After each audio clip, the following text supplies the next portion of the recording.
how do we not win the Euros? Honestly, I'd be shocked if we didn't win it. I don't want to put pressure on Gareth, but I'd think this would be a failure if we didn't win it. England. You know them well. I like England. Come on. Yes. Yeah, it's midfielder and forward, yes. the best.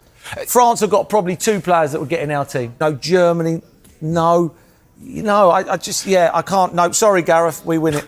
England is once again one of the favourites to win the 2024 European Championship. This is no surprise as the England squad boasts the likes of Bellingham, Kane, Foden, Palmer, and Saka. Gareth Southgate's side aims to end their 57-year trophy drought. Their hunger to win will be greater than ever after reaching the World Cup quarter-finals in 2022 and the 2020 Euros final. But this time, England has a secret weapon that will guarantee them victory in the Euros. Watch till the end to find out what it is. Well, this is not the first time the England squad has been stacked with talent. Since their World Cup glory in 1966, England has had world-class players over the generations. But the big question remains, why haven't they been able to achieve international glory over the years? This is despite England having the best league in the world and almost all members of the England squad playing in that same league. Recently, the coach, Gareth Southgate, has been the scapegoat for England's failures. Southgate was appointed as England coach in November 2016. He took on and oversaw the Three Lions World Cup qualification campaign, leading England to Russia in 2018 with a game to spare, and his Three Lions squad stormed the last 4 of a major tournament since he was involved as a player himself back in Euro '96. England bounced back in their inaugural UEFA Nations League campaign to reach the finals in the summer of 2019. They finished 3rd, following a semi-final reverse against the Netherlands and a shootout win over Switzerland in the 3rd-place game. England's ascent continued as qualification for Euro 2020 was secured over the next 2 years before he led his squad on home soil to kickstart another summer adventure for the nation. Southgate's men won the hearts of the fans, creating special memories with victories at Wembley over the likes of Germany and Denmark in the knockout stages, on the way to being paired with Italy in the Euro 2020 final.